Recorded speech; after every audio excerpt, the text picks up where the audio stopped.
Olá, você que acompanha o meu canal. Antes da nossa entrevista de hoje, eu quero primeiro te agradecer por estar sempre aqui acompanhando o TV Saudades Entrevista. Agora, se você gostar do nosso trabalho, se você gostar da nossa entrevista, dá um like, faça um comentário, compartilhe as nossas entrevistas, faça perguntas, sim que possível, eu vou responder. Se souber, eu respondo na hora. Se não souber, eu vou buscar a resposta para te dar. E também se inscreva, porque se inscrevendo, você ajuda o canal a crescer, você ajuda eu a trazer melhor conteúdo para você e mais. Você recebe automaticamente a mensagem, a informação do novo conteúdo que acaba de chegar. Então, curte aí. Vamos agora à nossa próxima entrevista.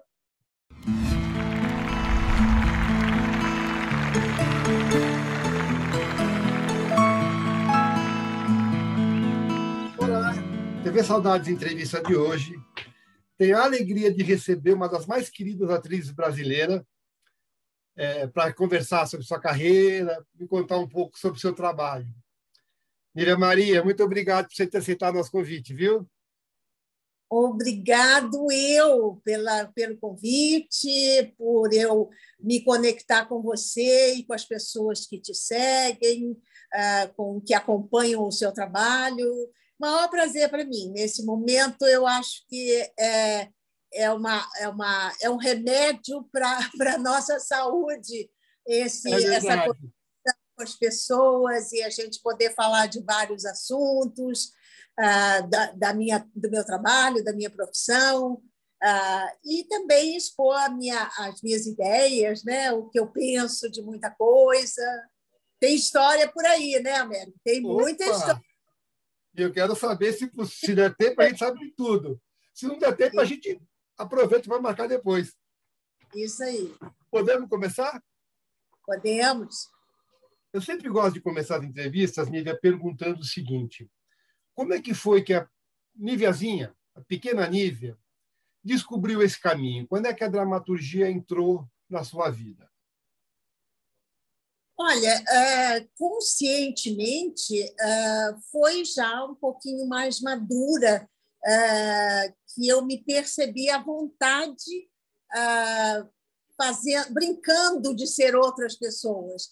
Porque desde criança eu sempre fui muito criativa, inventava muitos personagens. Era tímida, não tímida, eu não tinha muita vergonha. Eu entrava no meu mundo e quem estivesse me vendo acompanhava a minha criatividade. A minha mãe era pianista e eu acho que a sensibilidade dela e, vamos dizer assim, aquela coisa de artista dela, ela me dava, às vezes, poesias para eu decorar, quando eu já tinha 8, 9 anos, e eu, dentro da cozinha, enquanto ela estava passando roupa ou coisa, ela fazia eu declama e a poesia.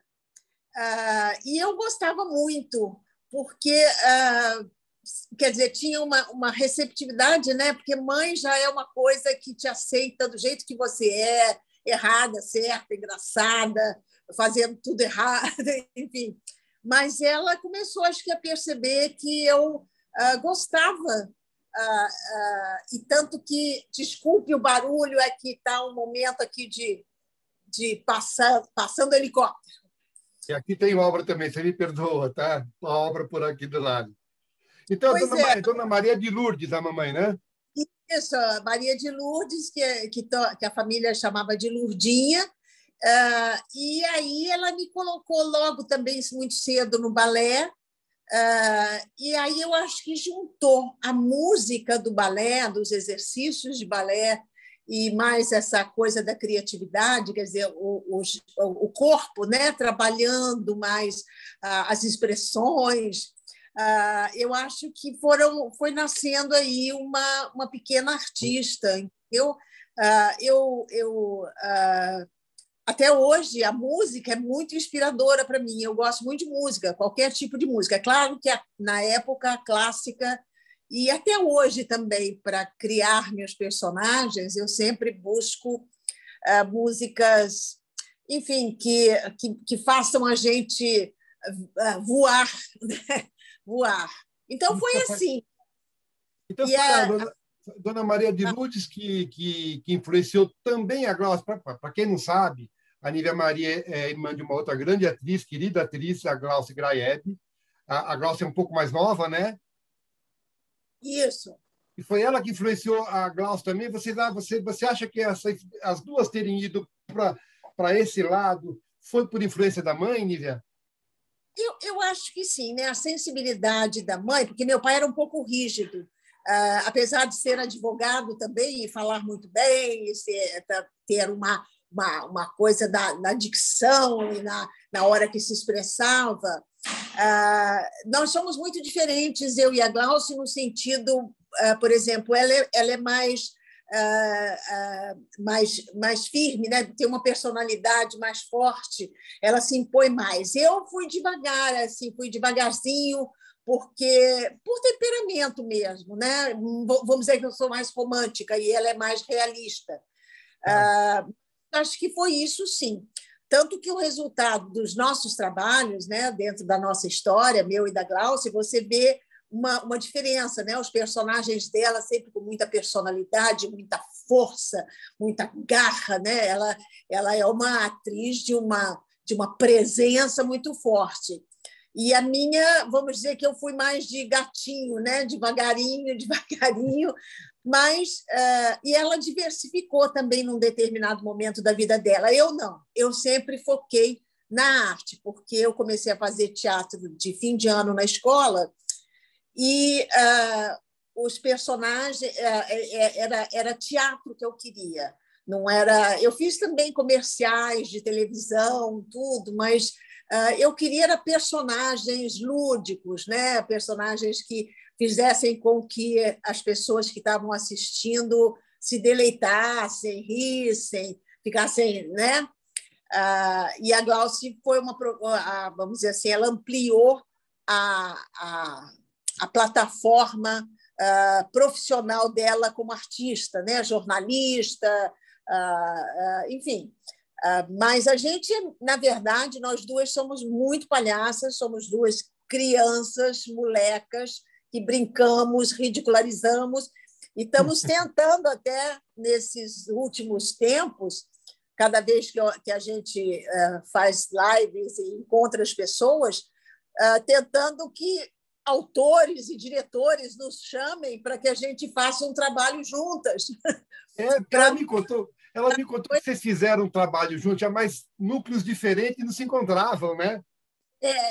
Nada não encontrava. E ela também, eu vim para o Rio, né, muito cedo, com meus filhos, e ela ficou em São Paulo, então havia uma dificuldade, né, E os convites também não apareceram. Mas agora a gente está forçando a barra, a gente quer entrar em cena junto para degladiar. Agora, me diz uma coisa, toda essa introdução que você falou da descoberta, mas aí você buscou uma formação clássica, você buscou uma formação técnica, ou você foi a hora de voo mesmo, você foi se tornando atriz fazendo? Foi intuitivo mesmo. Eu, na verdade, nunca busquei cursos de interpretação. Como eu comecei, eu fui dando passinhos devagar, os convites iam aparecendo para coisas pequenas. Isso foi muito importante, porque a cada trabalho eu ia conhecendo diretores novos, conhecendo o que é o palco, o que é o ensaio, o que é a preparação, e na televisão, de repente, fazendo participações pequenas, figuração, que é uma coisa que o jovem hoje, acho que ele não passa por esse processo e, por isso, ele, às vezes, dá um passo maior do que a perna e não se fixa, né? E não vê o encantamento desta profissão, dessa atividade. Ele não sabe, e a importância. Eu também descobri logo que, através do meu trabalho de atriz com a dramaturgia, eu estava levando também cultura para as pessoas que assistiam, entendeu? Porque principalmente quando eram adaptações de livros, de histórias que já existiam, de romances, né? E o nosso Brasil é muito grande, né? As pessoas não têm assim oportunidade, às vezes condição de estudar, às vezes não conseguem nem aprender a ler e a saber o que é a nossa literatura, o que é a cultura, né? E eu acho que é uma questão um pouco do ator, da minha geração, principalmente, levar cultura através do texto, da interpretação dos textos que a gente faz. Às vezes são textos difíceis que você diz assim, mas isso o povo não entende nada, mas a adaptação para a televisão, para a novela, para as séries, para tudo, facilita, chega no público de uma forma mais de diálogo mais próximo, eu acho que aí é que eu tenho muito prazer de fazer. Eu tenho a impressão que a televisão ela contribuiu para diminuir um pouco as diferenças culturais e comportamentais que as regiões do Brasil têm, né? Elas ainda mantêm algumas diferenças regionais, mas a televisão meio que unificou um pouco modos e costumes, né? Eu tenho essa impressão que teve essa importância. Exatamente.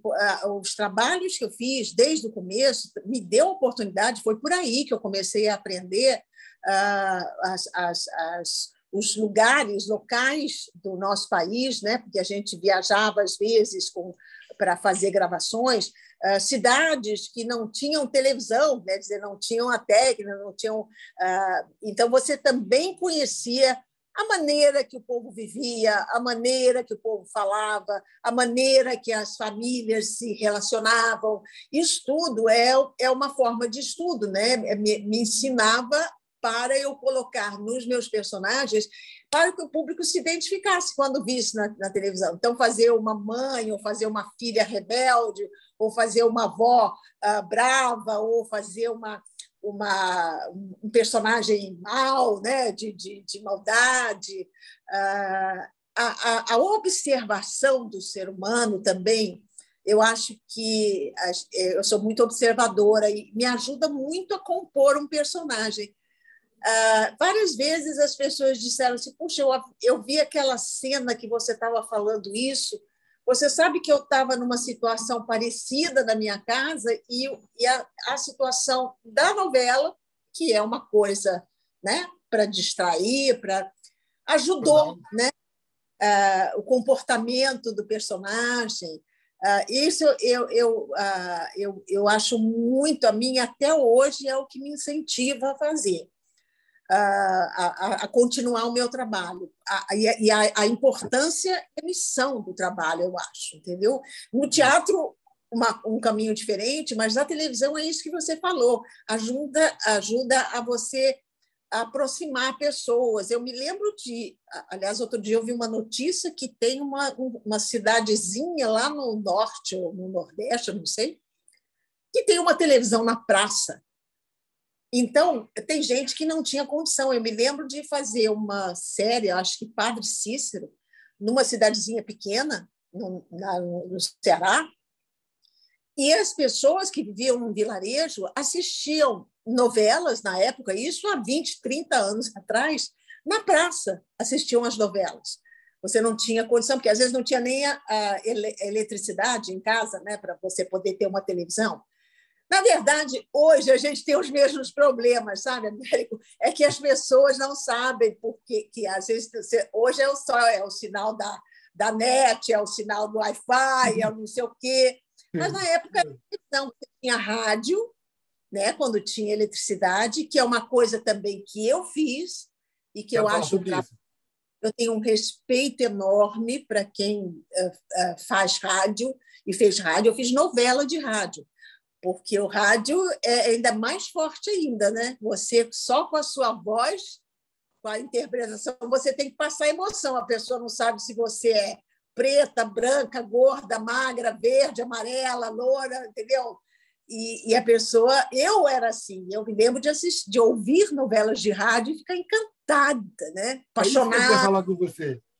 É isso que eu queria falar com você. Na tua primeira infância, a televisão era iniciante também, né? A televisão chegou no Brasil em 1950, por aí.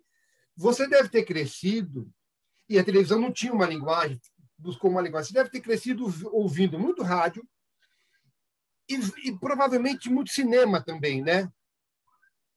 Sim, cinema nem tanto, entendeu? Porque a gente tinha claro que a gente ia ao cinema, sim, Mazzaropi, os filmes românticos americanos de época, né? Que quando já podia ir a cinema, mas rádio muito rádio, muito rádio. E os atores, quando você chegou na televisão, você deve ter encontrado com muitos atores que tinham vindo do rádio, que você tinha ouvido. Como é que foi essa? Você chegou com que idade? Você se profissionalizou com que idade, mais ou menos, Nívia? Olha, eu com 16 anos eu fiz meu primeiro trabalho na televisão. A outra face de Anitta? Isso, 16 para 17. Foi quando eu conheci Dionísio Azevedo, Flora Geni, Armando Bogos, Rosa Maria Murtinho. Enfim, eu sou de São Paulo, então os grandes atores de São Paulo. Eu ia a teatro também e conhecia os grandes atores, Cleide Diáconis, Bibi Ferreira, enfim. Eu assistia quando já podia entrar no teatro, né, apesar de ser menor, e isso é estranho, né, porque eu era uma adolescente e normalmente o adolescente gostava de ir para a festa, né, dançar o rock and roll, o twist, e eu muitas vezes deixei de ir a festas para ir ao teatro, enfim, por estar gravando a televisão, vamos dizer assim, primitiva, né? Porque a gente fazia direto as cenas, né? E eu fazia participações muito pequenas, muito Você pegou a pequenas. televisão ao vivo ainda? Com certeza, com certeza. Eu fiz Colégio de Brotos na TV Paulista de São Paulo, na TV que hoje é a TV Globo, né? Que começou com TV Paulista, na Rua das Palmeiras, nunca me esqueço, que eu fazia uma participação, o Colégio de Brotos era um programa que levava um tema, que era uma sala de aula, tinha uma professora, e era colocado um tema e era discutido esse tema, o certo e o errado, qual era o certo e qual era o errado. E através desse programa que uma vez o diretor me chamou e disse: olha, você vai ter um texto aqui para dizer, vai representar o lado certo do comportamento da coisa. E claro que como eu fazia teatro infanto-juvenil, eu falava muito alto, então eu comecei a aprender que não precisava projetar a voz, não precisava falar alto, porque existia um negócio chamado microfone. Não precisava fazer gestos tão grandes como no teatro, porque a televisão fechava mais a sua imagem, né? Fechava você. Isso tudo foram ensinamentos práticos que eu comecei a ter com essa idade. E isso foi muito importante na minha geração inteira. Por isso que até hoje os veteranos dão um baile aí na televisão na forma de criar, interpretar e dominar a televisão, né? Até hoje. Mas o que eu queria saber é se você se emocionou ao começar a contracionar Dionísio, Cleide Diáconis, pessoal que você via no teatro e você ouvia no rádio. Como é que foi esse primeiro contato, essa primeira coisa? Olha, eu conheci, depois eu fui para Tupi, que foi antes de... Isso era na Excelsior. Na Excelsior realmente tinham... Nossa, Flora Geni, tinham atores fantásticos. Mas, na verdade, uma grande emoção foi quando eu fui convidada para a TV Tupi de São Paulo, em 1964, para ser uma protagonista junto ao lado de Sérgio Cardoso, que era o grande ator shakespeariano da época, né? E lá quase todos os atores da Tupi de São Paulo eu conheci depois, Jorge Agomide, Laura Cardoso, todos esses. Só que eu era uma menina e estava fazendo meu primeiro trabalho, se chamava Sangue do Meu Sangue, não. Sangue do Meu Sangue, você fez a Cíntia. Não, foi Sangue do Meu Sangue, não. Foi... enfim, era... Você lembra o nome do personagem? Tula de Linhares. Tula de Linhares. O Preço de uma Vida. O Preço de uma Vida. O Preço de uma Vida. Que é nada mais, nada menos que a história do médico e o monstro. Ela era doente e o Sérgio Cardoso fazia um médico todo deformado, que se apaixonava por ela, mas que salvava a vida dela e ela se apaixonava por esse homem. Então, Sérgio era uma figura... Nossa, imagina, eu tinha medo, eu tremia quando estava junto com ele. Mas ele, anos depois, nossa, foi um pai para mim. As pessoas tinham medo dele, mas ele era muito carinhoso, muito generoso, como todos, né? Eu acho que quando você abre os braços, você também é recebido de braços abertos. Quando você tem... Não é humildade dizer assim que sou humilde, sou não sei o quê. Não, respeito pelo outro e educação. Então, eu sabia que eu não estava preparada ainda para algumas coisas. Então, você ter essa consciência, a pessoa vai vendo que você não sobe a cabeça as coisas, né? Que é também outra coisa que a gente tem que tomar muito cuidado nessa profissão, porque um sucesso ou uma coisa que dá certo, o glamour da carreira às vezes atrapalha a sua carreira, né? Ela interrompe, ela afasta você, né? De diretores, de todos. Então foi isso. Foi uma emoção muito... É interessante você falar isso, porque eu sempre gosto de perguntar da relação que vocês tinham quando jovens com os atores mais veteranos, se é diferente dos jovens atores que chegam. Eu imagino que você representa para muita gente, por exemplo, que o Sérgio Cardoso representou para você, mas é diferente a relação com a carreira hoje do que era no teu tempo? Olha, você percebe logo, existem muitos atores, eu não critico, não, porque também na minha época tinham pessoas muito difíceis da gente lidar, muito difíceis, por temperamento.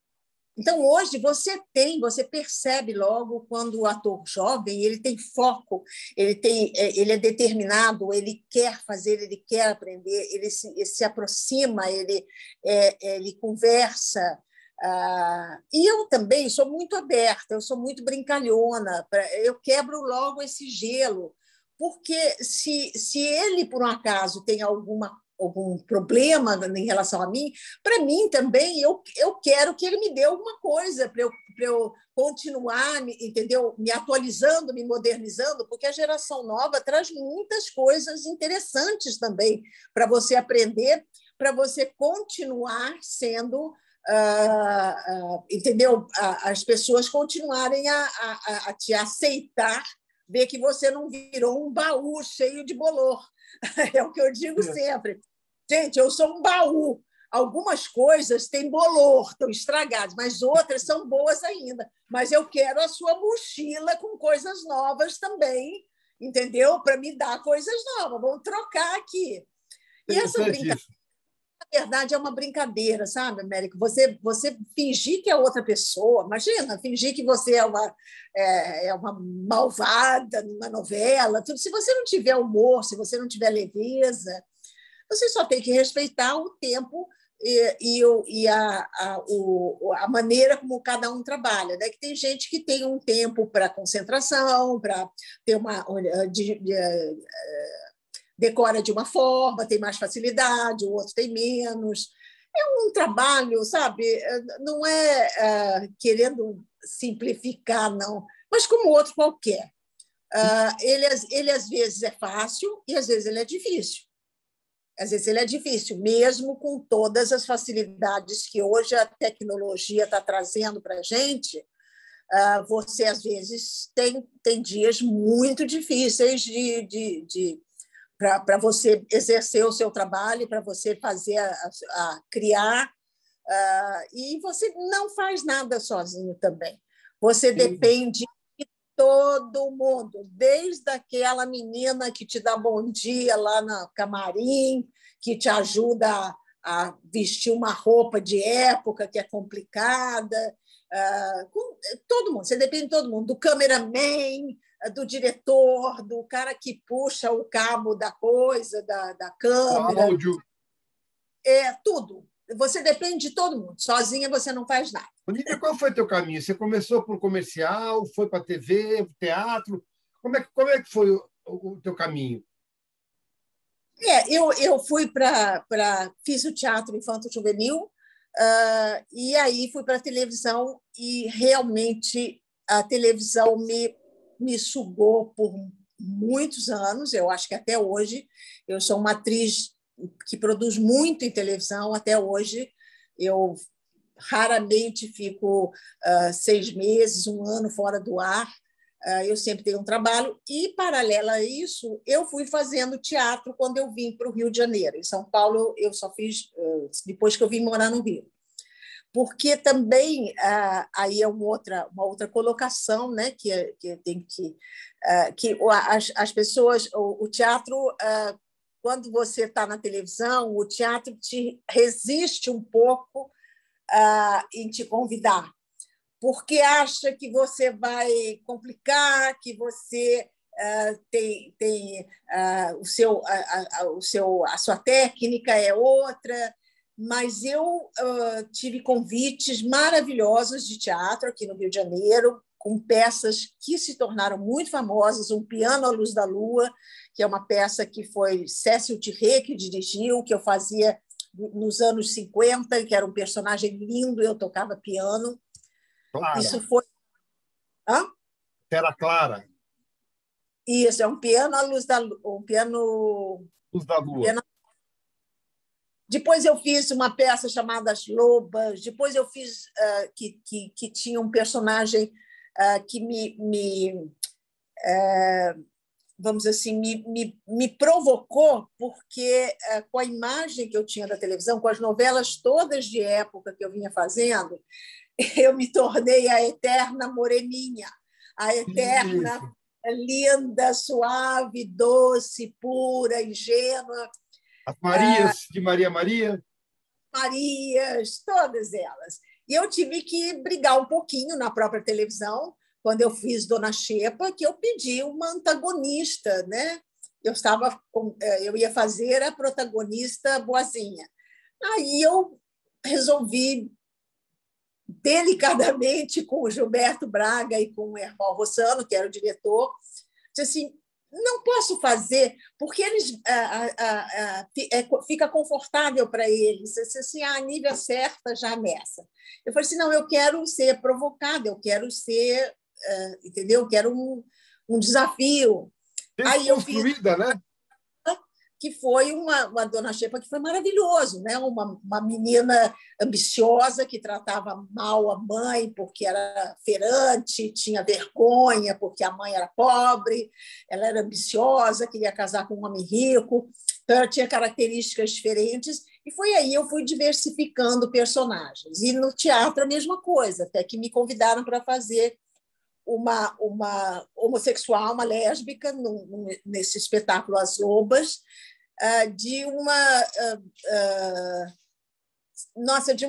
era uma coisa, num momento, né? Até hoje ainda é muito difícil a gente falar desses temas, mas eu estava ao lado de Ana Rosa, que é uma atriz fantástica, e nós conseguimos fazer com o maior respeito, com maior dignidade, 2 personagens que também eram difíceis, mas as pessoas falavam assim, não, eu não gosto de ver você nesses personagens. Eu falei assim, mas, gente, mas eu sou uma atriz, então tudo está aí.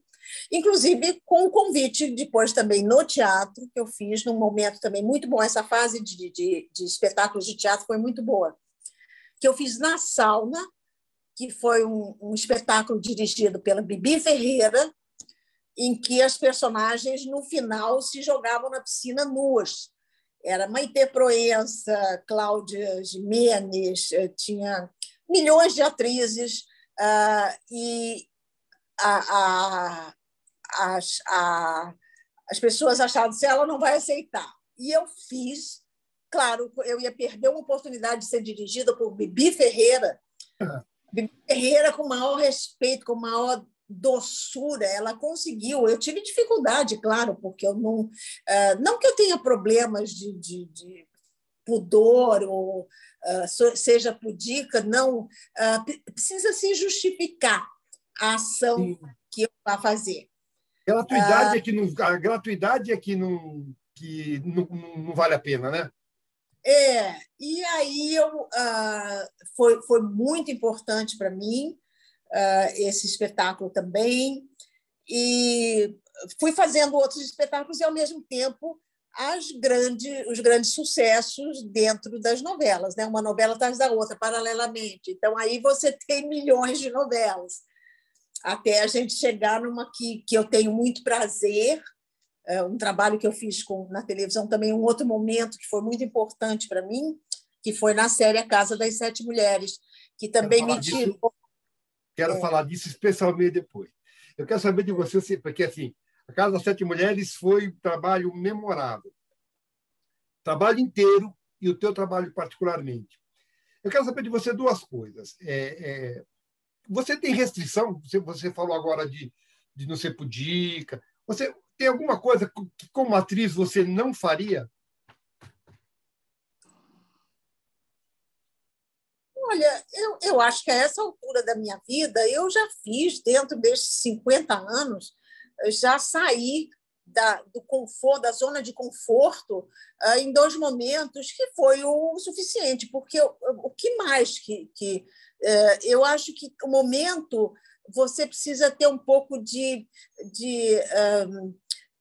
calma enfim, para levar ou para discutir determinados temas na dramaturgia e na cultura. Porque a sociedade está muito confusa, a sociedade está muito agressiva. Às vezes, você não está direcionando para nada um texto ou uma frase ou uma ideia que você tem. E sempre tem alguém que veste a roupa e resolve te agredir. No meu caso, eu realmente não posso reclamar. Eu sempre fui muito respeitada por público, pela imprensa, mesmo nos meus momentos pessoais, porque eu sou uma pessoa normal. Eu tive casamentos, eu tive separações, eu tive, enfim, tretas que inventaram, né, eu não discutia, eu falava assim, gente, vocês querem discutir, discutam, eu vou para minha casa, porque, aliás, eu tenho esse temperamento. Não me interessa, não me agride, não tem nada a ver comigo, me desculpe, eu pego a minha bolsa e vou embora. Porque eu acho que não vale a pena nem você se desgastar, nem você desgastar o outro ou agredir o outro por uma coisa que passa. E nesse momento que a gente está, América, eu acho que a vida, as pessoas têm que parar para pensar que está confirmado que a vida é assim, ó, ela acaba de repente. Então, se você não viver da melhor maneira que você puder, ficar perdendo seu tempo com coisas que não importam, você não vai fazer mal para você só. Para você só. O mundo está muito difícil, gente. Muito difícil. E nesse sentido, Nívia, sempre teve muita fofoca. A imprensa inventa história. Inventa. Sempre foi assim? Sempre foi assim. Sempre foi assim. Hoje é pior por causa da internet? eu acho que é porque a internet não são profissionais da imprensa, né? Me desculpe, mas eu não desrespeito nada, mas me desculpe, não são profissionais da imprensa. Profissionais da imprensa fazem fofoca, sim, ou aproveitam-se de situações ou de aquele fotógrafo que consegue ver um casal ali se beijando. Isso é uma coisa. Eu aceito, eu respeito, eles estão ali trabalhando. Agora, o que está na internet, gente, eu não posso, não são profissionais, não são gente que está fofocando em cima do, sabe, aquelas fofoqueiras que ficam no muro, uma de um lado, uma do outro, falando do outro. Então, isso não vem contar para mim, não. Agora, eu respeito. Então, eu também fui vítima de gente que criou problema. Por exemplo, quando você separa, bastou saber-se ou alguém falar e fulano e fulana não estão mais juntos, eles já estão criando um outro namorado, uma outra namorada, um outro não sei o quê.